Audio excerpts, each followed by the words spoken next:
मेरी किसी भी बात पे माँ को यकीन नहीं होता है। तभी माँ मुझसे कहती है, आर्यन, मुझे तुम्हारी किसी बात पर भी यकीन नहीं हो रहा है। मैं तुम्हारी बात पर तब यकीन करूंगी जब तुम मुझे उस औरत से मिलाओगे। ठीक है माँ, मैं आपको मिलवा दूंगा। माँ को यकीन दिलाने के लिए मैं कुएं वाली जगह पर माँ को ले जाता हूँ, पर वहाँ पर मुझे कोई भी औरत दिखाई नहीं देती है। मैंने माँ को कहा, माँ वो औरत नहीं रहती है, पता नहीं आज कहाँ चली गई। मैंने उस औरत को काफ़ी आवाज़ भी लगाई, फिर भी वहाँ कोई नहीं आया। मैं यह देखकर रोने लगा कि तभी मेरी माँ ने मुझसे कहा, बेटा, उस औरत को जरूर कुछ काम आ गया होगा, इस वजह से वो यहाँ नहीं आ पाई। तुम रो मत, हम उस औरत से अभी और मिल लेंगे। चलो अब घर चलते हैं। मैं माँ की बात सुनकर चुप हो गया और हम घर आ गए। अगले दिन फिर मैं उस कुएं वाली जगह पर अकेला गया, फिर भी मुझे वहाँ पर कोई औरत दिखाई नहीं दी। मैं फिर उदास हो गया। मैं जब अपने घर वापस जाने लगा कि तभी मुझे पीछे से आवाज़ आती है, आर्यन, देखो मैं आ गई, कहीं मत जाओ, आओ मेरे पास, मुझसे बात करो। आप मुझसे बात मत करो, मैं आपसे नाराज़ हूँ। कल मैं आपको अपनी माँ से मिलाने के लिए लाया था, पर आप यहाँ नहीं थी।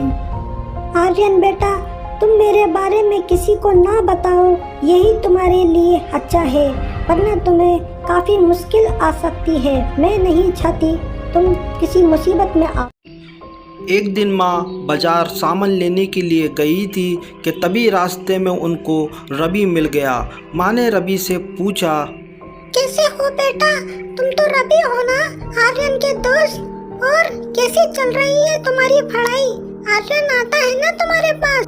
नहीं आंटी, आर्यन तो हमारे साथ अब खेलता ही नहीं है। उसे तो 1 महीना हो गया, वो हमारे साथ आता ही नहीं है। आर्यन, आज मैं तुम्हारे दोस्त रवि से मिली। उसने मुझे बताया कि तुम 1 महीने से उनके साथ खेलने नहीं जा रहे हो, पर तुम घर से तो जाते हो। बताओ मुझे, कहाँ जा रहे थे तुम इतने दिन से? मैं माँ की बात सुनकर घबरा गया, पर मैंने उन्हें कोई जवाब नहीं दिया और सीधा अपने कमरे में ऊपर चला गया। माँ अब सोचती रहती है कि मेरा बेटा कहाँ जाता है, पता नहीं क्या कर रहा है वो। एक दिन आर्यन किसी औरत के बारे में बात कर रहा था, कहीं वो उस औरत से मिलने के लिए ही तो नहीं जाता। एक दिन जब मैं उस औरत से कुएं के पास मिलने जा रहा था, तब मेरी माँ चुपके से मेरे पीछे आ गई। हे भगवान, कौन है ये औरत जो मेरे बेटे के साथ खड़ी है? मुझे तो डर लग रहा है, कहीं ये मेरे बेटे को मुझसे दूर ना कर दे। मैं क्या करूँ अब? माँ देखो, वो आर्यन ना जाने कुएं पे किस औरत से मिलता है।